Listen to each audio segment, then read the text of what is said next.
The fog that November evening lay thick upon London, muffling the great city in its gray embrace. At 221B Baker Street, Sherlock Holmes sat in his armchair, contemplating the criminal underworld. Then came the knock. Urgent, desperate.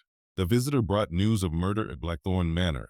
Lord Everett Hargrove lay dead under mysterious circumstances. Scotland Yard called it suicide, but the misplaced lamplight told Holmes a different tale entirely.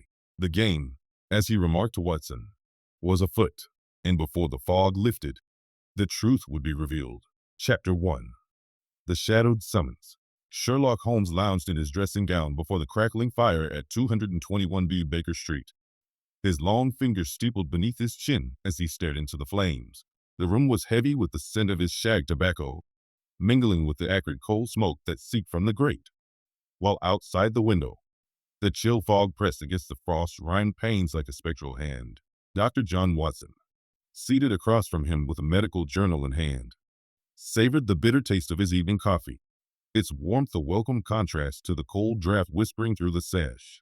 The violin lay silent on the table, its smooth wooden surface polished to a gleam, though Holmes had played a melancholy air earlier that afternoon. A sharp rap at the door echoed through the sitting room, followed by the muffled footsteps of Mrs. Hudson ascending the stairs. She entered with a tray of hot tea, the steam carrying the faint aroma of damp wool from her apron, and announced a visitor in hushed tones. The man who followed her was tall and gaunt, his face etched with lines of grief beneath a top hat dusted with coal soot from the streets. He introduced himself as Mr. Reginald Hargrove, brother to the late Lord Everett Hargrove of Blackthorn Manor. His voice trembled as he sank into the armchair, the worn leather creaking under his weight. Reginald Hargrove clasped his hands, the coarse rope of his muffler still wrapped around his neck, and began his tale with a voice hoarse from emotion. He described how his brother had been found that morning in his locked study, a bullet wound to the temple and a revolver clutched in his rigid hand. The police, led by Inspector Lestrade, had declared it suicide, citing financial troubles and a note on the desk. But Reginald insisted otherwise, pointing to the odd placement of the gas lamp on the floor. Its flame extinguished, yet the wick still warm to the touch. The air in the study had reeked of gunpowder and carbolic soap, he said, and the Thames mud on the carpet suggested an intruder despite the bolted door. Holmes leaned forward, his keen gray eyes narrowing as he inhaled deeply, detecting the faint horse manure odor clinging to Reginald's boots from his hansom cab ride. "You see, Watson, but you do not observe," Holmes remarked crisply, his voice rapid and analytical. "The distinction is clear. The mud upon our visitor's boots is of a peculiar reddish hue found only along the Thames embankment near Wapping, mixed with coal dust suggesting proximity to the docks. The left boot shows greater wear on the outer edge, a slight limp, compensated by a walking stick, which has left its telltale indentation in our carpet here." Watson nodded, admiring the precision, though he wondered how such details pertained to the case at hand. The study at Blackthorn Manor, Reginald continued, was a chamber of opulent mahogany panels and heavy velvet curtains that muffled the distant fog horns from the river. Lord Hargrove had been alone that night, or so the servants claimed, with the Big Ben chimes marking 10 o'clock as the last sound heard before the gunshot cracked through the house. The body lay sprawled across the desk, blood staining the rough wool of his dressing gown, and the metallic tang of fear seemed to linger in the air, though Reginald admitted that might have been his imagination. Holmes paced the room now, his slippered feet silent on the worn rug, as he probed for more. The suspects included Lady Amelia Hargrove, the young wife with a taste for expensive jewels, Mr. Victor Slade, the business partner embroiled in a disputed shipping venture, Eliza the maid, whose hands bore calluses from rough work, and Dr. Harlan Crowe, a rival physician who had quarreled with Hargrove over a patent for a new surgical tool. Holmes dropped to one knee beside the fireplace, his magnifying lens glinting in the firelight as he examined a speck of mud Reginald had tracked in. "Observe, Watson," he said, his tone tight with concentration. "This clay bears traces of lime, consistent with the warehouses near the docks where Hargrove's ships unloaded cargo. But here, fibers of jute rope embedded in the matrix, recently cut, judging by the fresh ends."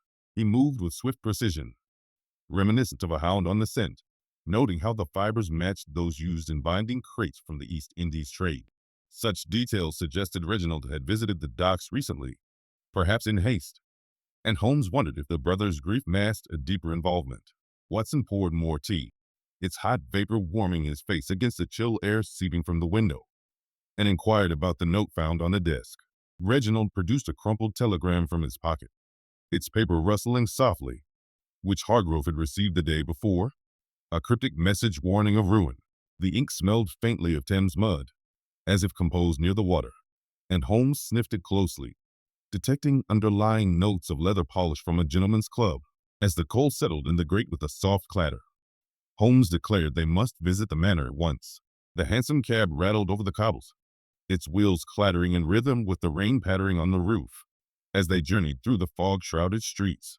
Inside, the damp cloth of their overcoats clung uncomfortably, and Watson tasted the sweet brandy from his flask to ward off the cold. Holmes smoked his pipe, the smooth bowl warm in his hand, filling the cab with tobacco haze. Upon arrival at Blackthorn Manor, the grand doors creaked open, revealing a hall redolent with coal fires and polished wood. Lady Amelia greeted them, her silk gown whispering against the stone floor, her voice formal and controlled. "Mr. Holmes, I come to you in the strictest confidence. My husband's death has shattered our household, and I fear the whispers of scandal." They entered the study, where the air still held the sharp gunpowder scent mingled with carbolic from cleaning attempts. Holmes examined the lock, its cold metal surface scratched faintly, as if by a tool. The carpet bore impressions of footsteps, coarse and deep, suggesting heavy boots not belonging to the refined lord. Watson noted the body's position from Reginald's description, the chill of the room preserved by drawn curtains. As Big Ben chimed distantly, Holmes announced his first deduction. The suicide note's paper matched that from Slade's office, its texture smooth and expensive. Eliza the maid, with her Cockney accent colorful and direct, murmured from the doorway, "Begging your pardon, Mr. Holmes, sir, but I eared nothing unusual. I didn't. Just the master pacing like he does." Then the bang. Her apron felt rough to the touch as she fidgeted, and Holmes observed the chalk dust on her fingers, tasting faintly bitter when he sampled a trace. Inspector Lestrade arrived then, his boots thudding on the stairs, declaring defensively, "Now see here, Mr. Holmes, Scotland Yard has matters well in hand." But Holmes ignored him, focusing on the lamp, its base dented, as if dropped, casting shadows that wouldn't align with a self-inflicted wound. The villain's presence seemed to linger, though unseen, in the articulated menace of the setup. Holmes paced, his mind racing, eliminating impossibilities. Watson admired silently, his medical precision noting the wound's angle. As the fog horns moaned outside, Holmes revealed a crucial clue. The lamp's wick showed uneven burning, suggesting it had been relit post-mortem to deceive the time of death. Chapter 2. Threads in the Fog. The following morning, Holmes and Watson set out from Baker Street in a four-wheeler, the cab's wheels rumbling over the wet cobbles as rain drummed steadily on the roof. The air inside carried the damp fog's chill, mingled with the leather scent of the seats and the faint horse manure from the streets below. Holmes smoked his pipe contemplatively, the smooth bowl warm against his palm, while Watson sipped hot tea from a thermos, its steam fogging the window.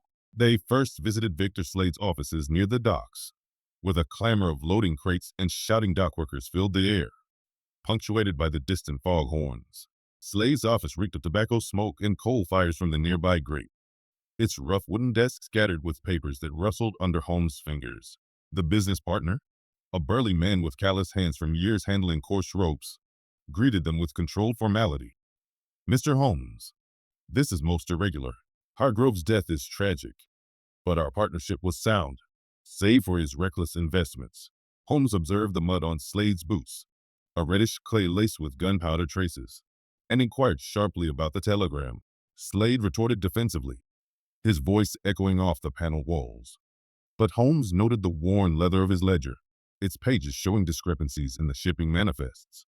From there, they proceeded to Dr. Harlan Crow's surgery in Harley Street, the hansom cab clattering through traffic as Big Ben chimed noon. The waiting room smelled of carbolic soap and Thames mud tracked by patients, with a chill air nipped by a warm fire crackling in the hearth. Crow, articulate and menacing in his white coat, declared, Ah, Mr. Sherlock Holmes, your reputation precedes you. How unfortunate that your intellect has led you to meddle in private disputes. Watson tasted the metallic fear in the air as Holmes examined a surgical tool on the desk, its cold metal surface etched with fine scars. The doctor's hands bore textures of smooth skin interrupted by old cuts, and he admitted quarreling with Hargrove over a patent, but denied involvement.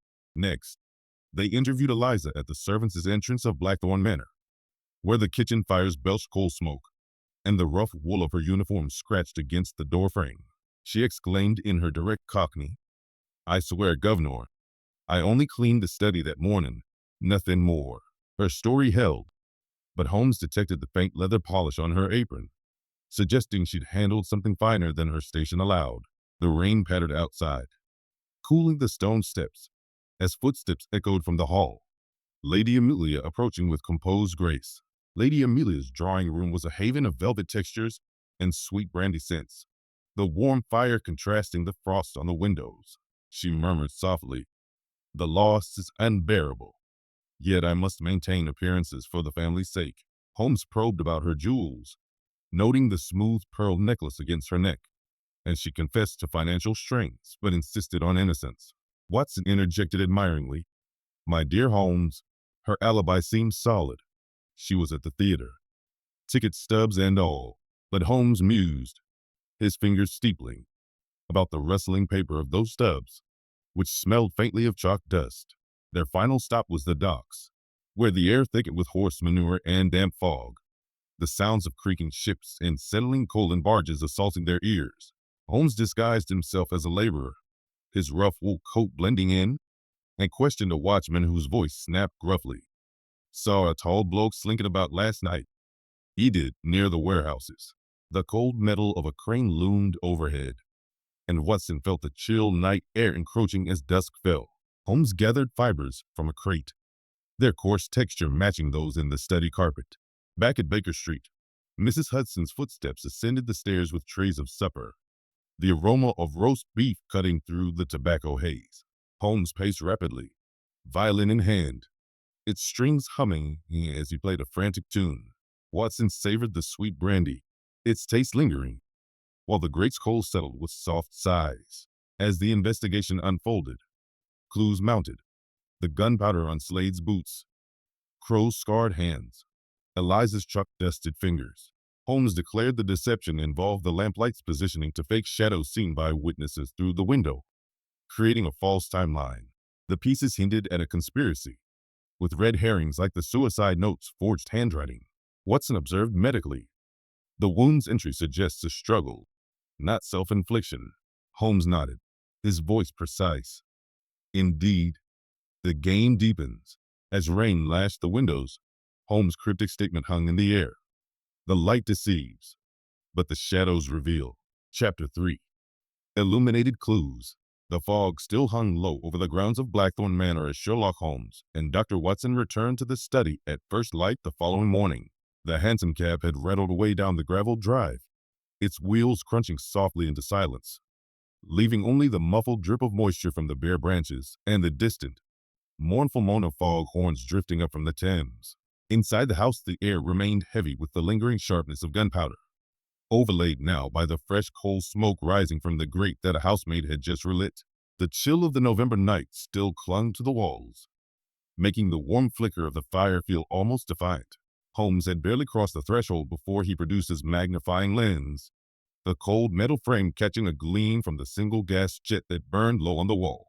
He moved with the restless energy of a man who had slept little and thought much, his slippers whispering across the turkey carpet as he began a systematic examination of the room.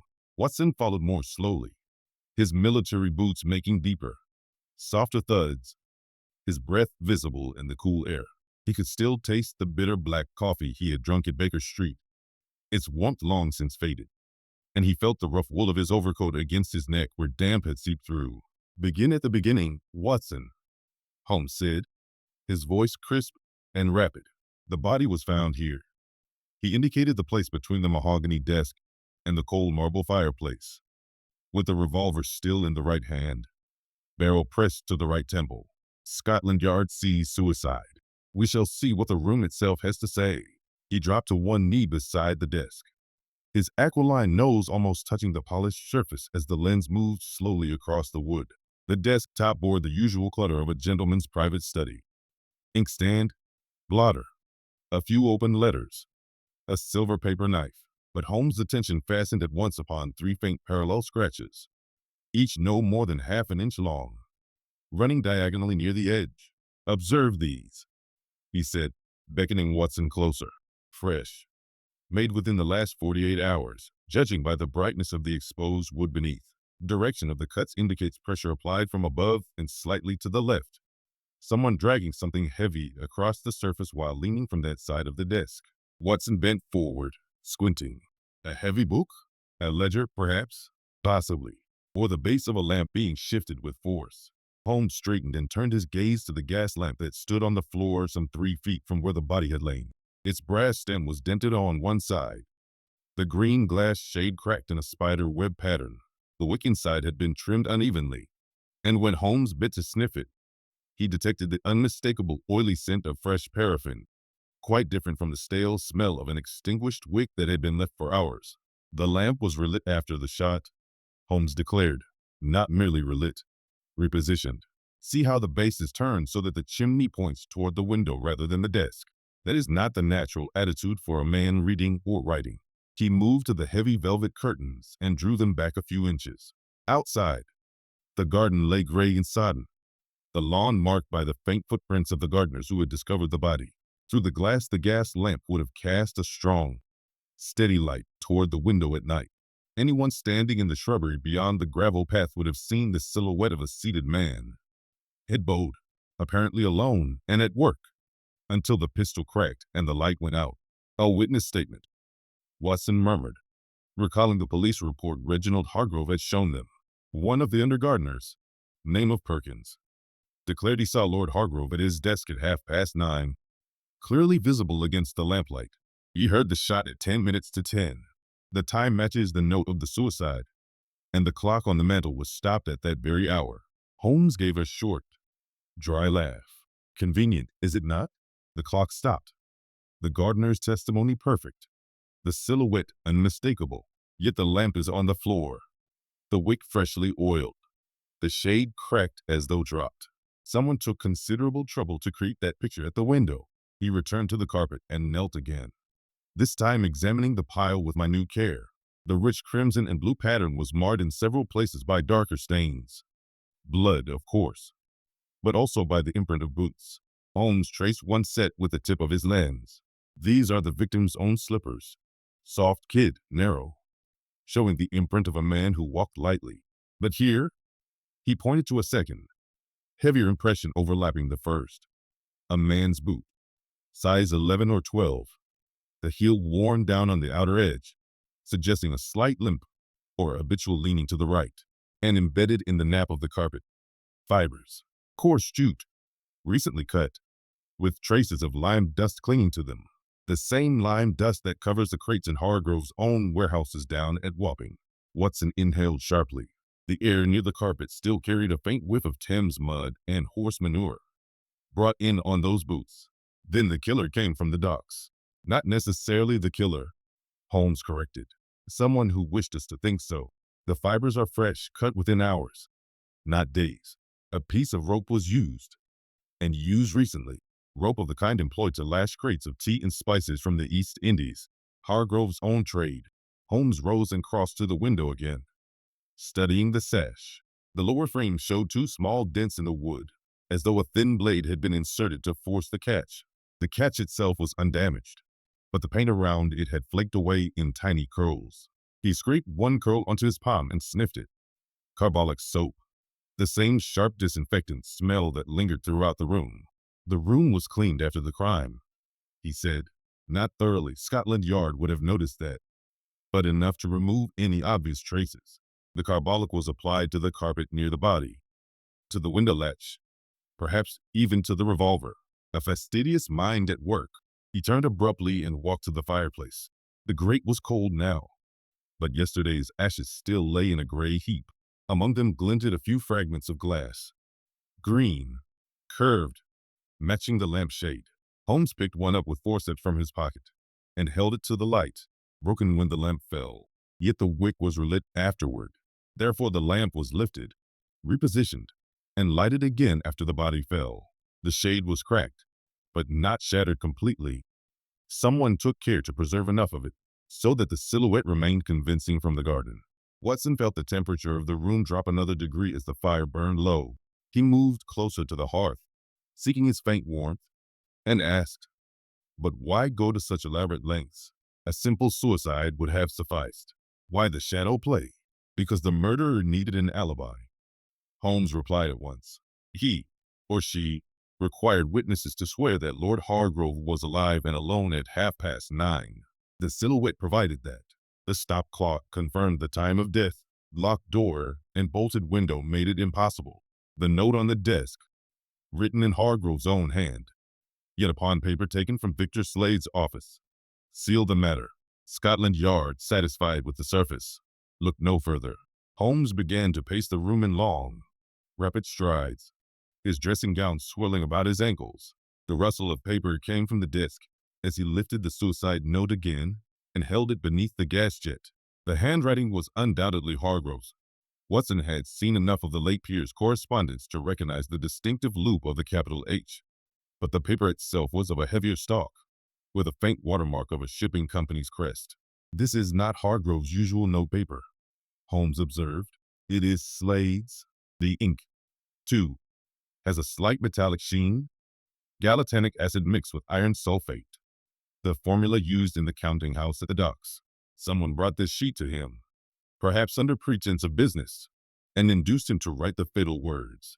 Then the sheet was placed upon the desk after death." Watson stared at the note, feeling the chill of the room settle deeper into his bones.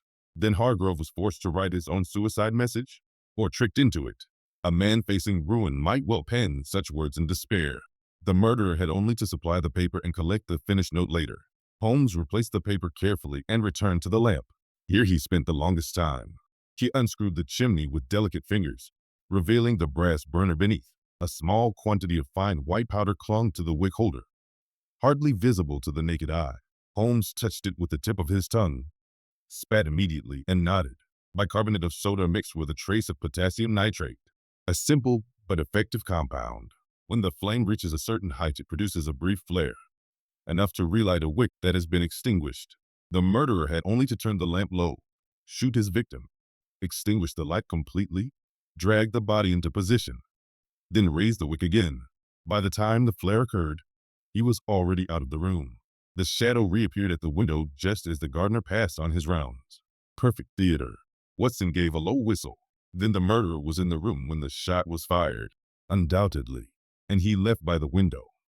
Hence the forced catch, and the fresh mud on the carpet. The door was locked from inside with the key still in the lock, but the window bolt had been drawn back before the crime and relocked after. Holmes moved to the window once more and examined the sill. A single fiber of jute had caught on a splinter of wood. He removed it with tweezers and placed it beside the others he had collected. "All the threads point to the docks," he said. Yet the hand that arranged this deception was not the hand of a docker. It was educated, precise, familiar with chemistry and optics. The positioning of the lamp required knowledge of angles and shadows. The chemical relighting required laboratory skill. We are dealing with two men at the very least, one to provide the materials and the brute force, the other to devise the illusion. He stood silent for a moment, steepling his fingers beneath his chin, gray eyes half closed in concentration. The only sounds were the soft settling of coal in the grate, the distant chime of Big Ben carried on the damp air, and the occasional creak of the old house as it adjusted to the morning. At length he spoke again, very quietly. "This is no ordinary murder, Watson. It is a demonstration. The murderer wished not merely to kill Hargrove, but to prove that he could do so in a locked room, under the eyes of witnesses, and leave the police satisfied. He wished to mock the very idea of detection. And that, my dear fellow, is his first mistake. For in his cleverness, he has left traces, every one of them material, every one of them scientific. The mud, the fibers, the powder, the scratches, the mismatched paper. He has written his signature in the very room he tried to make silent." Watson felt a stir of excitement mingled with awe. "Then you have the thread." "I have several threads, Holmes answered, and when I have followed them to their source, the whole web will come down. He turned back to the lamp, lifted it carefully, and set it upon the desk in its original position. The cracked shade tilted drunkenly, throwing broken light across the wall. Outside, the fog was beginning to thin, and pale sunlight struggled through the gray. Somewhere in the house a clock struck 8, its notes clear and cold. Holmes glanced at Watson with the ghost of a smile. Light deceives, Watson. Shadows lie, but the material world, the dust, the fiber, the chemical residue, never perjures itself. That is why we shall prevail. He closed the magnifying lens with a snap and slipped it into his pocket. In the dance of light and lie, the criminal's art is but a fleeting illusion against the eternal logic of fact. Chapter 4. Veils of Suspicion. Sherlock Holmes burst from the study of Blackthorn Manor with a sudden, explosive energy that always followed one of his periods of intense concentration. The front door slammed behind them, echoing through the fog-bound grounds, and within moments he had flagged down a passing hansom cab whose driver, muffled against the damp, cracked his whip smartly.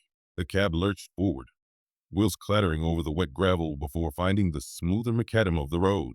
Inside, the air was thick with the smell of damp wool from their overcoats and the faint, lingering leather of the seats.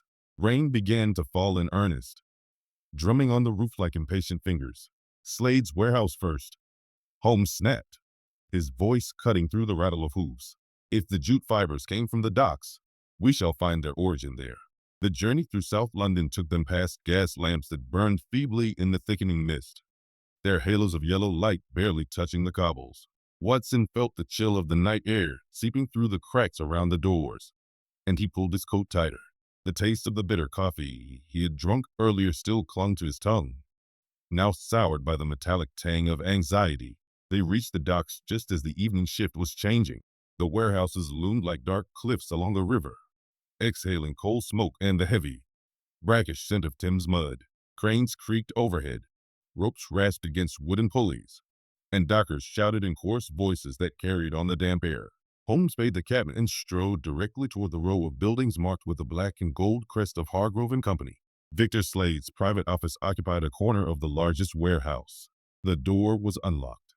A single gas jet burned inside, casting long shadows across ledgers and sample crates. Slade himself was there, sleeves rolled up, examining a manifest by lamplight. He looked up sharply as the two men entered, his broad face tightening. "More. Holmes," he said, voice controlled but edged with irritation. "This is private property. I was not expecting visitors. You will forgive the intrusion," Holmes replied, already moving toward the desk. "We are following a thread." Quite literally. He bent over an open crate near the wall. Inside lay coils of new jute rope, coarse to the touch, smelling faintly of lime dust and the sea. Holmes drew out a short length and compared it with the fibers he had collected from the study carpet. They matched perfectly. Same thickness, same twist, same pale dust clinging to the strands. Slade watched him with narrowed eyes.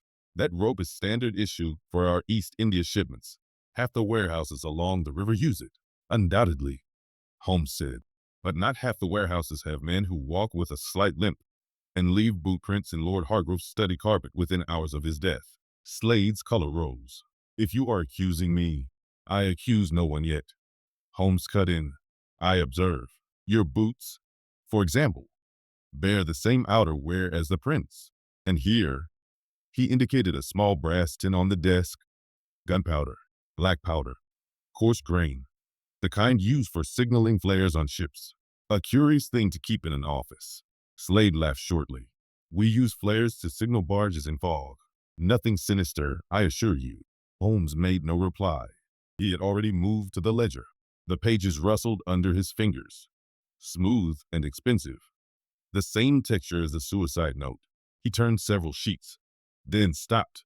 "These entries for the last 3 consignments show discrepancies," he observed. "Goods declared, but never delivered. Insurance claims filed. A pattern of small, careful frauds, enough to ruin a man if discovered." Slade's jaw tightened. "Bookkeeping errors, nothing more." Holmes closed the ledger with a soft snap. "We shall see." Danger came without warning. As they stepped out of the office into the dimly lit warehouse, a shadow detached itself from behind a stack of crates and moved swiftly toward the side door. Footsteps, quick, deliberate, echoed on the concrete floor.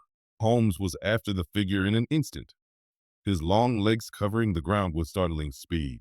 Watson followed, heart hammering, the coarse wool of his coat catching on splintered wood as he brushed past a crate. The pursuer reached the alley door and wrenched it open. Cold fog poured in, carrying the reek of horse manure and river mud. Holmes lunged, seizing the man's arm. There was a brief, violent struggle. A dropped object clattered to the ground, a leather glove, smooth kid, stained with white chalk dust. The man twisted free and vanished into the mist. Holmes straightened, breathing hard, the glove in his hand. "Chuck," he said softly, "the same as on Eliza's fingers, and the leather gentleman's quality, not a docker's." Watson joined him, winded. "A messenger, then, or a confederate?" "Both, I fancy, and he moves with the ease of someone who knows these alleys well." They returned to the cab, the night now fully dark, the chill biting through their clothes. Holmes was silent during the drive back toward the city, turning the glove over and over in his long fingers. The rain had eased to a steady drizzle that tapped on the roof like a telegraph key sending an urgent message. Their next call was Dr. Harlan Crow's surgery in Harley Street. The waiting room smelled strongly of carbolic soap, undercut by the faint coal smoke from the grate. Crow received them in his consulting room, white coat immaculate, voice smooth and menacingly polite. "You persist in this interference, Mr. Holmes. It grows tiresome." Holmes ignored the tone. He examined the row of surgical instruments on a side table. One scalpel in particular drew his attention. Its blade bore a tiny nick near the tip, the same distinctive irregularity he had seen in the scratches on the window catch at Blackthorn Manor. "This instrument," he said, "has been used recently. The steel is still bright where the edge has been honed." Crow smiled thinly. "I am a surgeon. My tools are in constant use." "And your patients include dock workers?" Holmes inquired. "Men with rough hands and limbs?" "I treat all who can pay." Holmes replaced the scalpel. "We shall speak again, doctor." Outside, the fog had thickened once more, muffling the sound of passing cabs. Watson felt the first stirrings of real danger.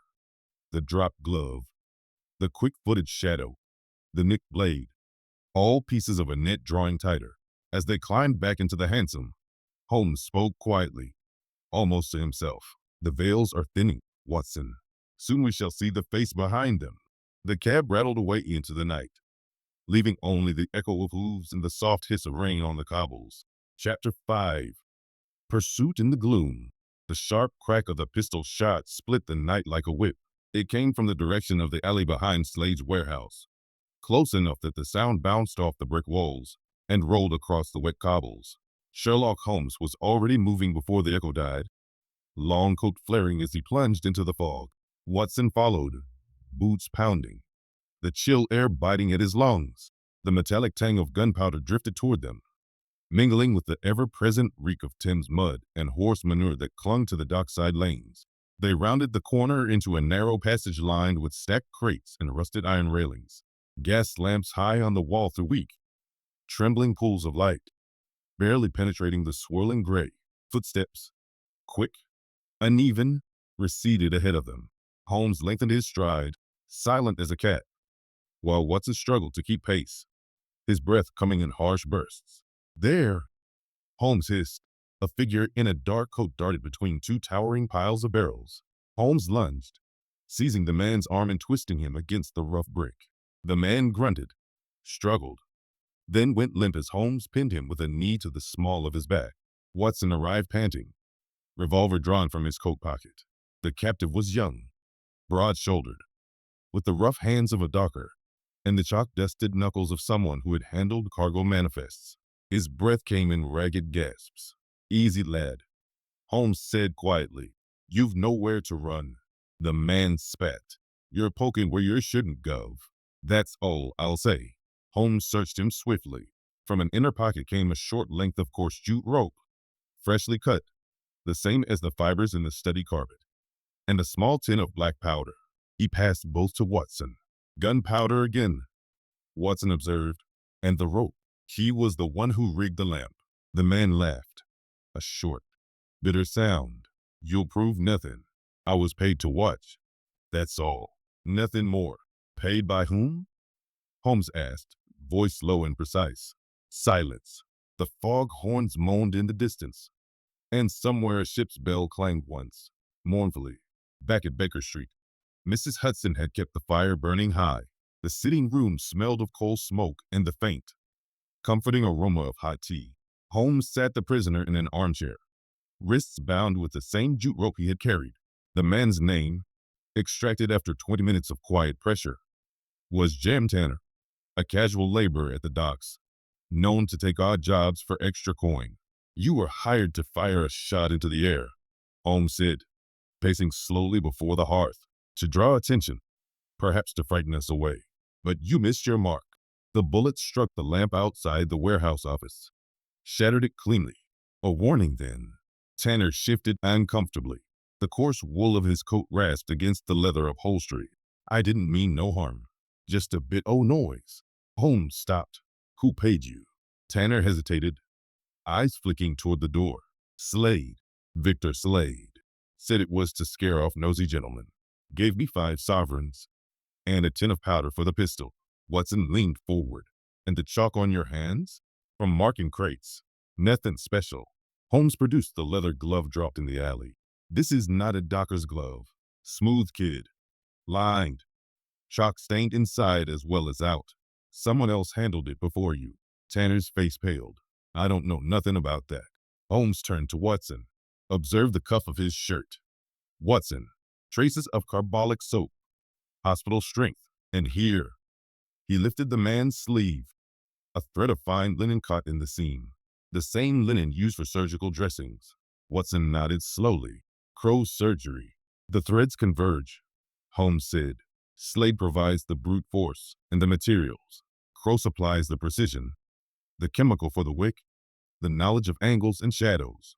And someone else, someone with medical connections, moves between them. He stepped to the window, staring out at the fog that pressed against the glass like a living thing. The temperature in the room was warm from the fire. Yet Watson felt a deeper chill settle in his bones. We must move quickly, Holmes declared, before they realize their messenger has been taken. They left Tanner under Mrs. Hudson's watchful eye, bound and sullen, and took another hansom to Harley Street. The streets were almost deserted now, the rain reduced to a fine mist that glistened on the cobbles.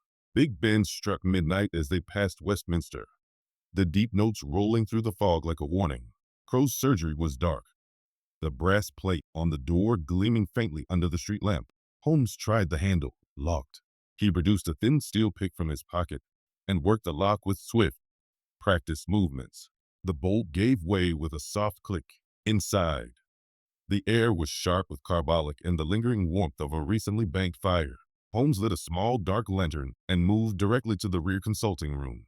On a side table lay a ledger, small, leather-bound, its pages smooth and expensive. He opened it. Orders for potassium nitrate. He read aloud. Bicarbonate of soda. Quantity sufficient for several relighting charges. Dated 2 weeks ago. Watson examined the desk drawers. In the bottom one, beneath a stack of blank prescription forms, lay a folded sheet of Hargrove's notepaper, unused, but bearing the same watermark as the suicide note. Slade's paper, Crow's chemicals, Hargrove's own stationery. Watson murmured. They forced him to write the message, or tricked him into it, Holmes corrected. A man facing ruin might well pen such words in despair. They had only to supply the paper and collect it later. A floorboard creaked overhead. Holmes extinguished the lantern instantly. They stood motionless in the dark, listening. Slow footsteps descended the stairs from the private rooms above. The door opened. Crow entered, carrying a candle. He saw them at once and froze. You, he said, voice low and venomous. You've gone too far, Holmes. Holmes stepped forward into the candlelight. The game is nearly over, Doctor. The lamp's deception was clever, but the materials betray you. The powder, the rope, the forged note, all led here. Crow's hand moved toward his coat pocket. Watson raised his revolver. Don't, he warned. Crow smiled thinly. You think you have me? You have nothing but scraps. The police will never believe. They will believe the ledger. Holmes interrupted. And the witness we have upstairs at Baker Street. And the fibers, the chalk, the nicked scalpel that matches the window catch. You underestimated the science of deduction, Doctor. That was your fatal miscalculation. For a long moment the room was silent save for the soft hiss of the candle flame and the distant moan of foghorns. Then Crow's shoulders sagged. The game is afoot, Holmes said quietly. And it ends tonight. Chapter 6. Echoes of motive. By the pale light of a winter dawn the fog had begun to thin over London, though it still clung to the rooftops and drifted in ghostly wisps along the streets. At 221B Baker Street the fire burned steadily, throwing a warm glow across the cluttered sitting room. The scent of fresh coal smoke mingled with the rich, earthy aroma of Holmes' shag tobacco, while the faint, damp wool smell of their overcoats lingered near the door. Watson sat at the small table with a cup of hot tea, its steam curling upward, the bitter taste still on his tongue from the night before. Holmes stood at the window, violin tucked under his chin, drawing slow, thoughtful notes from the strings. The case had reached that delicate point where scattered threads must be drawn together. Holmes set the violin aside and turned to the array of evidence spread across the table. Lengths of jute rope, fragments of green lamp glass, a small tin of gunpowder, the chalk-stained glove, the ledger from Crow's surgery, and the sheet of Hargrove's note paper with its telltale watermark. Observe the pattern, Watson, Holmes said, his voice low and precise. Every material clue points backward to two sources, the docks and the surgery. Slade supplies the brute materials, rope, powder, paper. Crow provides the scientific refinement, the chemical relight, the precise knowledge of optics and angles. But motive? Motive is the keystone. Without it, the structure collapses. He picked up the ledger and opened it to a marked page. The entries were in Crow's neat, angular hand. 3 years ago, Holmes continued, Harlan Crow and Everett Hargrove served together in the medical corps during the Afghan campaign. You will remember the retreat from Kabul. Watson, your own wound came from that same bitter winter. Crow was a young surgeon, ambitious, skilled with instruments. Hargrove, already a wealthy investor, had taken an interest in medical patents. Together they devised a new surgical clamp, simple, effective, designed to reduce blood loss in field amputations. Watson nodded slowly. I recall the instrument. It was mentioned in dispatches. Saved lives, they said. Precisely. But the patent was registered in Hargrove's name alone. Crow claimed the idea was his. Hargrove insisted it belonged to the partnership. The dispute festered. When they returned to England, Crow found himself without credit, without reward. He built a modest practice in Harley Street, while Hargrove grew richer on royalties from the clamp. Resentment became hatred. Holmes set the ledger down and lifted the suicide note. Meanwhile, Victor Slade had his own grievance. Hargrove's shipping firm was failing. Bad investments, reckless expansion into the East India trade. Slade, the junior partner, had covered losses with small frauds, false insurance claims, underdeclared cargoes. Hargrove discovered the embezzlement 6 months ago. He threatened exposure unless Slade repaid every penny. Slade could not pay. Ruin stared him in the face. Watson sipped his tea, feeling the warmth spread through his chest against the chill seeping from the window. So both men had motive. But how did they come together? Through Eliza, Holmes answered. The maid. Her brother works at the docks under Slade. She was in debt. Her mother ill. Medical bills mounting. Crow treated the mother, then used the debt to pressure Eliza. He required her to place the forged note on the desk after the murder, to clean the room with carbolic, to mark the lamp's position with chalk so the shadow would align correctly. She was the innocent link, the go-between who never fully understood the crime until it was done. Holmes paced to the fireplace. The coal settled with a soft sigh, sending up a shower of sparks. Outside, Big Ben struck the quarter hour, its deep note muffled by the lingering fog. The method itself, he continued, was a collaboration of their talents. Slade supplied the rope to rig a small mirror inside the lamp base. Nothing elaborate, just enough to reflect the flame and create a convincing silhouette of a seated man. Crow calculated the angle, prepared the lighting compound, timed the flare to coincide with the gardener's rounds. The shot was fired. The body positioned, the lamp relit, the door locked from inside with the key left in place. The window catch forced and relocked. The illusion complete. He stopped before the hearth, fingers steepled beneath his chin. The murder was not merely an act of vengeance. It was a demonstration of superiority. Crow wished to prove that intellect could outwit justice. Slade wished to silence the man who threatened his ruin. Together, they created a perfect locked room deception, confident that Scotland Yard would accept the surface evidence. Watson set his cup down. And the chalk on Eliza's fingers? A final touch of arrogance. Crow insisted she mark the carpet where the lamp must stand to cast the proper shadow. He even taught her the chemical formula, in case adjustments were needed. She was terrified. Watson, terrified of exposure, of prison, of losing her position. Yet she carried out her part. Holmes crossed to the desk and gathered the evidence into a neat pile. In the quiet that followed, he spoke again, almost to himself. This case illustrates a recurring pattern in the criminal mind. Men of education and technical skill grow accustomed to controlling variables. They believe that if every detail is arranged with precision, the outcome is inevitable. They forget that the material world, dust, fiber, chemical residue, records every action. No matter how clever the illusion, light can be bent, shadows can be shaped, but the traces they leave are stubborn, mute, and truthful. Observation gathers those traces. Logic binds them into proof. The criminal constructs a beautiful machine of deception. Deduction dismantles it piece by piece. He turned to Watson, gray eyes bright in the firelight. Crime is never original, Watson. It merely repeats old patterns with new materials. The mirror trick is as old as the first conjurer who used reflected candlelight to simulate a ghost. The locked room is older still. Yet each time the perpetrator believes he has invented something new. That belief is his weakness. He leaves the signature of his own ingenuity in the very room he tried to make silent. The violin lay silent now on the table.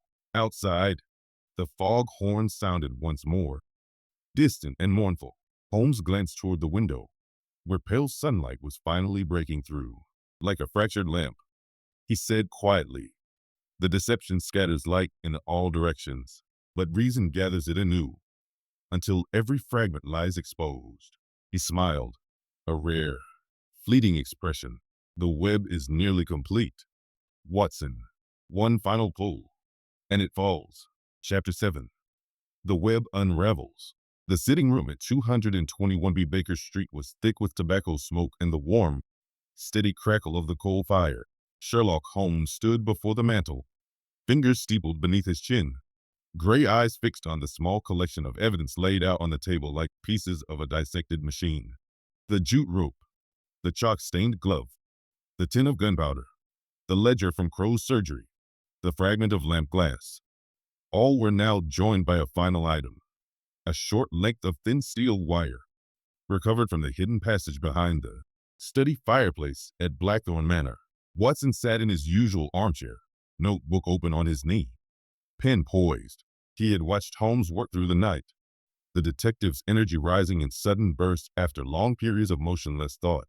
Outside, the January fog had finally lifted, leaving a sharp, frosty air that made the window panes sparkle with thin ice. The room felt warm by contrast, the fire's heat pressing against the chill that lingered in Watson's bones. Holmes spoke at last, voice low and rapid, each word placed with surgical precision. The complete picture, Watson, is now clear. Let us reconstruct it step by step, as the facts themselves demand. He lifted the length of wire. This was threaded through a small aperture behind the mantel, concealed by the ornamental molding. When pulled, it released a simple catch that opened a narrow panel in the wainscoting. The passage beyond is no more than 18 inches wide, running between the study wall and the outer stonework of the house. It emerges in the coal cellar, which communicates with the garden by a low door seldom used. The passage was constructed during the last century, when the manor was a smuggler's retreat. Hargrove knew of it. He used it to store private papers. Crow and Slade discovered its existence when they planned the crime. Holmes set the wire down and took up the ledger.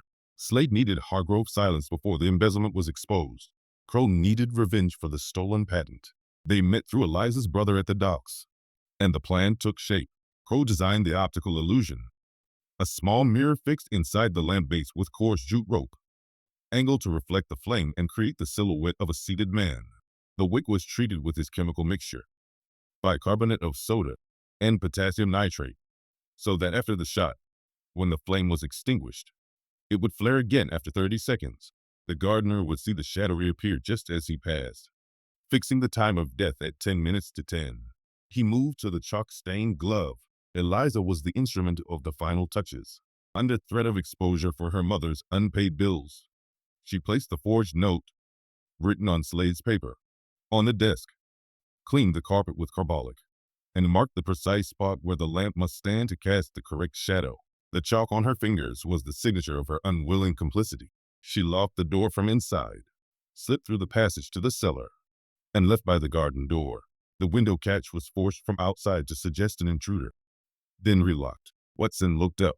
And the shot itself? Fired by Slade. Holmes answered.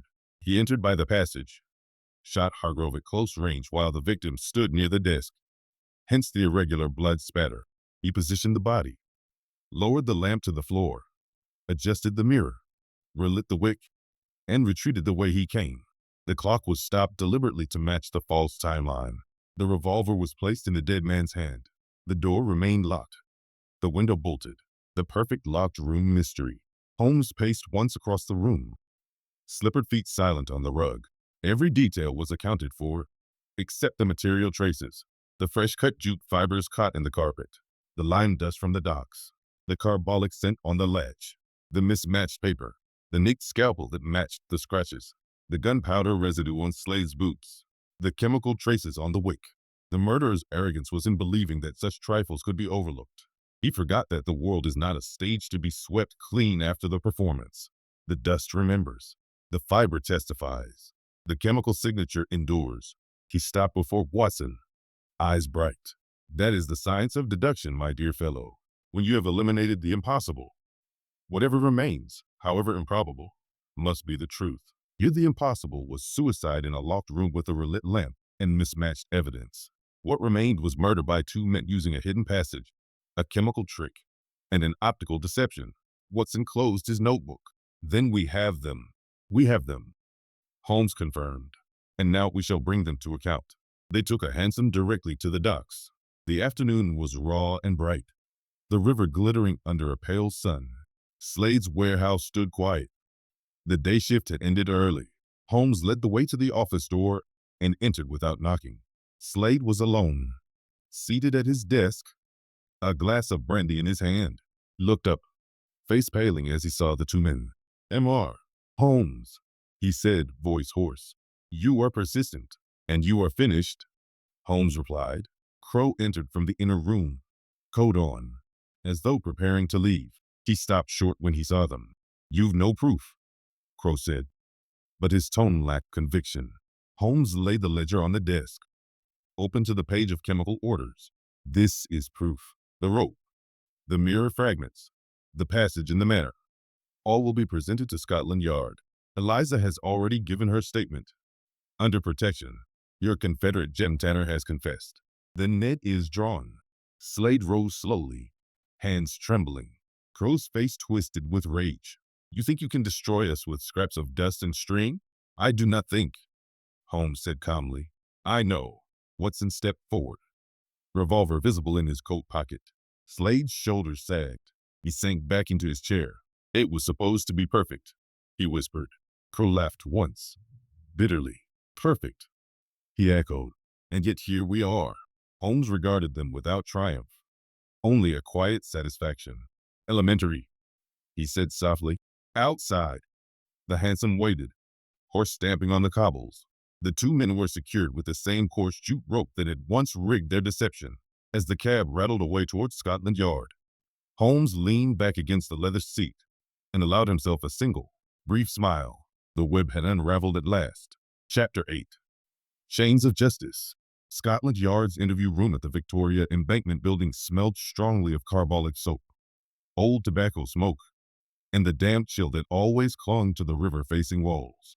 A single gas jet hissed overhead, throwing harsh shadows across the scarred oak table where Inspector Lestrade sat, notebook open, pen poised.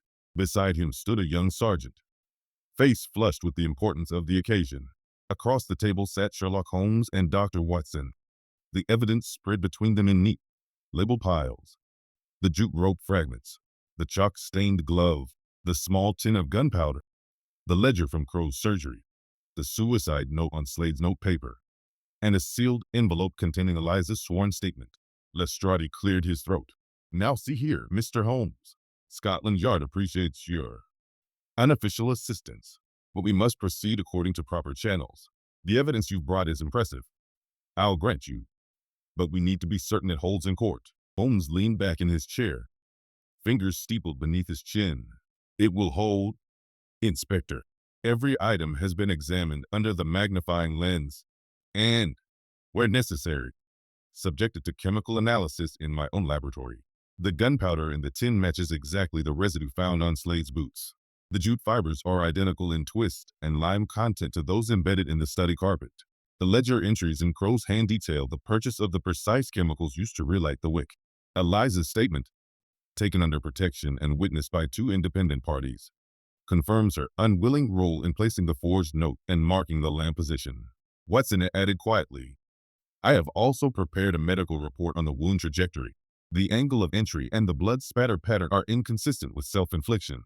The victim was standing, facing the desk, when the shot was fired from slightly behind and to the right, consistent with Slade's height and the position of the hidden passage entrance.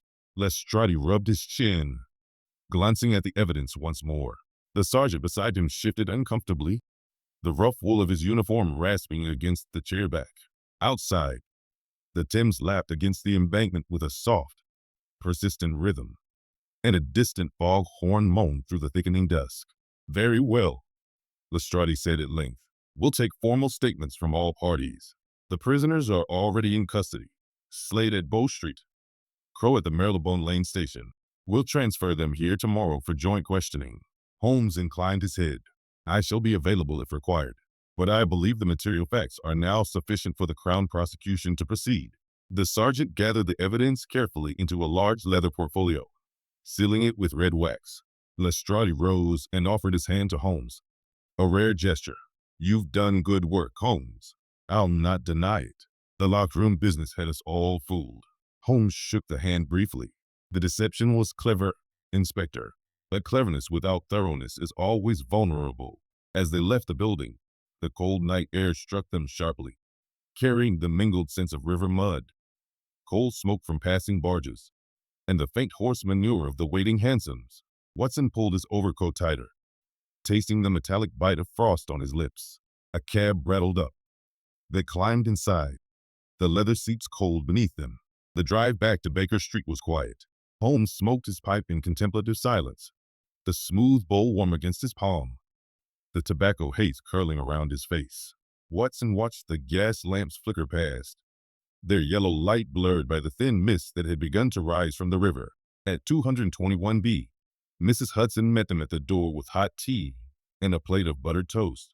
The sitting room fire had been built up high. Its warmth drove the chill from their bones as they shed coats and settled into familiar chairs. The coal settled in the grate with soft, comforting sighs. Holmes spoke first. The loose ends are few. Eliza's complicity was coerced. Her statement makes it clear. The courts will take her youth and the threats against her mother into account. She will likely receive a suspended sentence or probation at worst. Watson nodded. And Reginald Hargrove? Cleared beyond question. His presence at the club that night is corroborated by half a dozen witnesses. The mud on his boots came from his own hurried journey to Baker Street after the discovery of the body, not from the crime scene itself. Holmes rose and crossed to the mantel, where he picked up the small brass lamp he had brought back from Blackthorn Manor, the very one that had been used in the deception.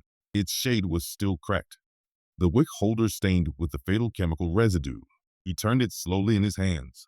This object, he said quietly, was the center of the entire illusion.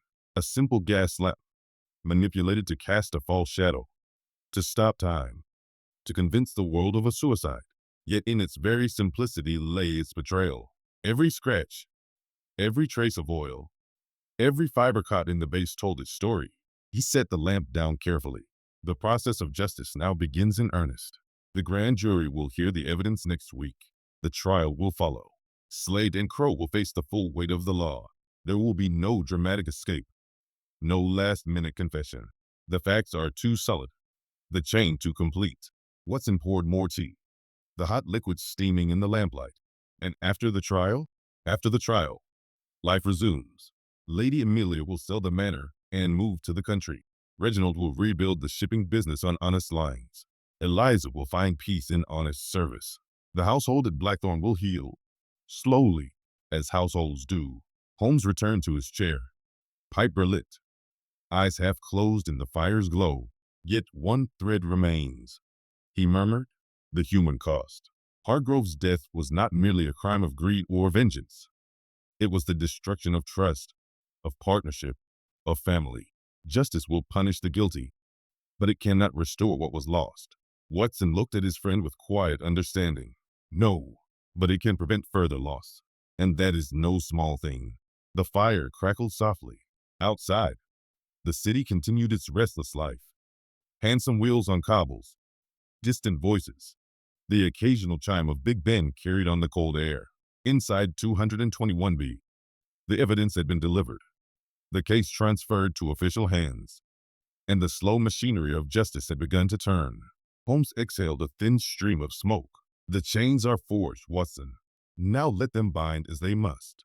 The evening deepened. The fire burned lower, and in the quiet warmth of the room, the aftermath of capture settled like dust. Final, inevitable, and just. Chapter 9. Dawn of Vindication. The Old Bailey courtroom was hushed on the morning of the trial's conclusion, the air heavy with the faint smell of polished oak, old paper, and the coal smoke that drifted in from the street whenever the doors opened. Sunlight, pale and wintry, slanted through the high windows, catching motes of dust that danced slowly above the benches. Sherlock Holmes sat in the public gallery beside Dr. Watson, both men still in their heavy overcoats against the January chill that seeped through the stone walls. Below them, the dock held Victor Slade and Dr. Harlan Crow, handcuffed and flanked by two constables. Neither man looked up. Their faces were gray, hollowed by weeks in custody. The jury had returned after only 3 hours of deliberation. The foreman, a stout tradesman with a steady voice, rose and delivered the verdicts in measured tones. On the charge of murder in the first degree, we find the prisoner Victor Slade guilty. A low murmur rippled through the court. Slade's shoulders sagged visibly. On the same charge, we find the prisoner Harlan Crow guilty. Crow lifted his head for the first time, eyes meeting Holmes across the crowded room. There was no defiance left in that look, only a cold, exhausted recognition. The judge, wigged in scarlet robe, pronounced sentence with the solemnity the occasion demanded. Death by hanging, to be carried out at Pentonville Prison within the statutory period. A ripple of gasps ran through the spectators. Even in an age accustomed to capital punishment, the finality of the words carried weight. The prisoners were led away, footsteps echoing down the stone corridor until the heavy door closed behind them with a dull thud. Outside the court, in the corridor lined with barristers in black gowns and clerks carrying bundles of papers, Lady Amelia Hargrove waited. She stood beside her brother-in-law Reginald, both dressed in deepest mourning, yet their faces bore the first faint signs of relief. When Holmes and Watson emerged, she stepped forward, gloved hand extended. "M.R. Holmes," she said, voice low and controlled. "I cannot adequately express my gratitude. You've restored my husband's honor and our family's name. The whispers of suicide have been silenced forever." Reginald clasped Holmes' hand firmly. "And mine as well. The suspicion that clung to me, however unjust, was unbearable. You have lifted a terrible burden." Holmes inclined his head. "The truth was always there, madam, in the material evidence. It required only patience to uncover." Watson, ever the warmer presence, offered quiet words of comfort to Lady Amelia. "The ordeal is over. You may now begin to rebuild." She managed a small, tremulous smile. "I intend to. The estate will pass to Reginald, as Everett wished. I shall return to my family in Kent for a time. There is talk over marriage, nothing hasty, but a possibility that brings some light after so much darkness." As they descended the broad steps into the frosty air of Newgate Street, a small crowd of reporters surged forward, notebooks at the ready. Holmes raised a hand in polite refusal. No statements, gentlemen. The case is concluded. Justice has spoken. The hansom cab that waited at the curb bore them back toward Baker Street. The streets of London were busy now, handsome wheels clattering over cobbles, costermongers calling their wares, the distant chime of church bells marking the hour. Inside the cab the air smelled of damp wool and leather, but there was a lightness to it that had been absent for weeks. At Blackthorn Manor the following afternoon, Eliza stood in the servants' hall, apron freshly starched, hands no longer dusted with chalk. The household had been in turmoil during the investigation, whispers, suspicion, fear, but now a tentative calm had returned. Mrs. Hudson, who had accompanied Holmes and Watson on this final visit at Lady Amelia's invitation, spoke gently to the young maid. "You did what you believed necessary to protect your mother," she said. "Mr. Holmes has explained everything to her ladyship. There will be no charges against you." Eliza's eyes filled. "I never wanted harm to come to his lordship. They said it was only papers. Only cleaning. I was so frightened." Lady Amelia entered then, her silk gown whispering across the stone floor. "Eliza, you are to remain in service here if you wish. Your wages will be increased, and your mother's medical bills paid in full. You have suffered enough." The girl curtsied, tears falling freely now. "Thank you, my lady. I'll serve you faithfully. I swear it." Reginald, standing nearby, added quietly, "And I have arranged for a small annuity for your mother. She will want for nothing." Holmes watched the scene in silence, his expression detached yet not unkind. Watson, beside him, felt a warmth of satisfaction that went beyond the solving of the case. The innocent had been cleared, the guilty punished, and life, fragile, imperfect, was beginning to mend. Back at Baker Street that evening, the fire burned high. Mrs. Hudson brought up a tray of hot supper, roast beef, potatoes, a bottle of claret, and set it on the table with a satisfied air. "The papers are full of it," she said, spreading the evening edition across the armchair. "Sherlock Holmes unravels locked room mystery at Blackthorn Manor. They call it the case of the century." Holmes glanced at the headline, then folded the paper neatly. "Hyperbole, Mrs. Hudson. Merely another application of observation and logic." Watson poured the claret, its rich color catching the firelight. "Yet the result is real enough. 2 men condemned, an innocent family vindicated, a young woman spared ruin. That is no small thing." Holmes took his glass and raised it slightly. "To the supremacy of fact over fiction." They drank in companionable silence. Outside, the gas lamps had been lit along Baker Street, their soft yellow glow pushing back the early darkness. The fog of the past weeks had gone. The sky was clear, stars visible between the chimney pots. All mysteries had been explained. The hidden passage, the chemical wick, the mirror illusion, the forged note, the reluctant accomplice. Every thread had been followed to its end. Scotland Yard, through Inspector Lestrade, had issued a grudging public acknowledgement of Holmes' assistance. The press had moved on to fresher sensations. Life at 221B was resuming its familiar rhythm. The violin, the chemical experiments, the quiet evenings by the fire. Watson closed his notebook. The last page of this strange and terrible affair now written. He looked across at his friend, who sat with pipe in hand, eyes half closed in contemplation. "The world is a little safer tonight, Holmes," he said quietly. Holmes exhaled a thin stream of smoke. "For a time, Watson, for a time."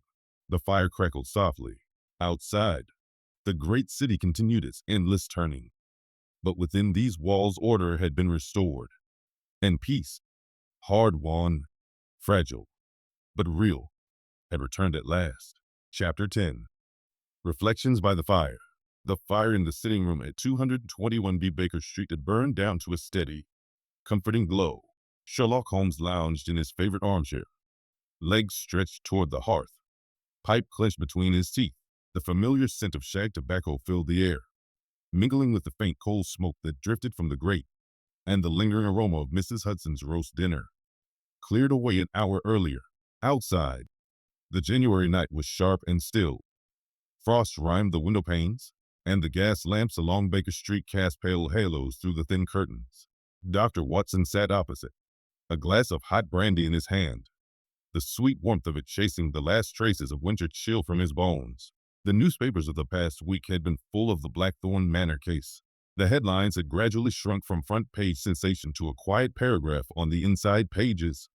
Hargrove murderers sentenced. Justice served. Slade and Crow had met their fate at Pentonville 2 days earlier. The drop swift and final. Eliza had been quietly promoted to housekeeper at the manor. Her mother comfortably settled in a small cottage near Maidstone with the medical bills paid in full. Lady Amelia had left London for her family estate in Kent, where rumors spoke of an impending betrothal to a neighboring landowner. A quiet, respectable match that promised stability after so much upheaval. Reginald Hargrove had assumed the title and the management of the shipping firm, already implementing reforms to clear the debts his brother had left behind. Holmes exhaled a thin stream of smoke and regarded the fire thoughtfully. A satisfactory conclusion, Watson, he said at length. All the loose ends tied, all the innocent parties relieved of their burdens. Yet I find myself reflecting more upon the method than upon the outcome. Watson said his glass down. You always do. The case is closed. The guilty punished. Yet you return to the how rather than the why, precisely because the how reveals more than the why ever can. Holmes tapped the stem of his pipe against the arm of the chair. This affair was built upon deception through light, lamplight manipulated, shadows engineered, time itself falsified by a clever chemical trick. Yet every element of that deception left a material trace. The wick bore the residue of Crow's compound. The carpet held fibers of jute rope cut fresh that day. The paper of the suicide note carried the watermark of Slade's ledgers. The window catch showed scratches from a scalpel with a distinctive nick. These are not guesses, Watson. They are facts, stubborn and unalterable, recorded by the physical world itself. He leaned forward slightly, gray eyes bright in the firelight. Compare it, if you will, to the Norwood Builder case of 1894. There, too, the criminal constructed an elaborate illusion. A hidden room, a false wall, a staged suicide note, to conceal both crime and criminal. Jonas Oldaker believed that if the body could be concealed and the scene arranged with sufficient artifice, detection would be impossible. Yet the traces remained. Fresh plastered dust on the trousers, the scent of new mortar in the air, the uneven settling of floorboards under weight. In both cases, the principle is the same. The criminal mind, when it turns to artifice, leaves behind the signature of its own ingenuity. It cannot help itself. The very cleverness that devises the trick betrays it. Watson nodded slowly. Observation versus guesswork. You have always insisted upon the distinction, and I shall continue to do so until my last breath. Guesswork is the refuge of the lazy mind. Intuition without foundation. A leap in the dark. Observation is disciplined, scientific, relentless. It demands that we see what is actually before us, not what we wish or expect to see. In this case, the lamplight itself was the red herring. Everyone, Scotland Yard, the servants, even the gardener, saw what they were meant to see. A solitary figure at his desk, the light steady until the shot. But when we examined the lamp, when we measured the wick, when we analyzed the chemical residue, the illusion collapsed. The material evidence spoke louder than any eyewitness. Holmes rose and paced slowly before the hearth, slippered feet silent on the worn rug. The criminal mind fascinates me, Watson, because it is so predictable in its unpredictability. Men like Crow and Slade imagine themselves superior to the common run of humanity. They possess education, technical skill, imagination. They believe these gifts place them beyond the reach of ordinary justice. Yet in their arrogance, they commit the same fatal error every time. They underestimate the persistence of physical fact. A fiber caught in a carpet nap, a scratch on a brass catch, a trace of powder on a boot. These are not accidents. They are records, and records do not lie. He stopped, hands clasped behind his back, staring into the flames. Crime is an assault upon order. It seeks to disrupt the natural sequence of cause and effect, to substitute falsehood for truth. But the universe is stubborn. It insists upon preserving evidence of every act. The detective's task is not to invent explanations, but to recover what the criminal has tried to erase. In that recovery lies justice, not the dramatic, theatrical justice of the courtroom, but the quiet, inexorable justice of reason. When every impossible explanation has been eliminated, what remains is the truth. however improbable it may first appear. Watson smiled faintly. And so we come again to your favorite maxim. Holmes gave a small, dry chuckle. When you have eliminated the impossible, whatever remains, however improbable, must be the truth. It is not poetry, Watson. It is mathematics. It is logic reduced to its purest form. The fire settled with a soft sigh, sending up a brief shower of sparks. Holmes returned to his chair and picked up the violin, resting it across his knee, but not yet drawing the bow. You have recorded this case, I presume? He asked. I have. The manuscript awaits only your final approval. Then let it stand as another illustration of the method, not as a tale of brilliant deduction to flatter the reader, but as evidence that reason, patiently applied, will always prevail over cunning. Watson raised his glass in a silent toast. To reason. Holmes inclined his head. To reason. Outside, a hansom cab rattled past, wheels clattering over the frosty cobbles. Inside 221B, the fire burned low. The tobacco smoke curled lazily toward the ceiling, and the two friends sat in companionable silence. The great city continued its restless turning beyond the walls. But here, for this moment, all was calm. The case was closed, the truth uncovered, and the quiet supremacy of observation and logic had once more asserted itself against the darkness.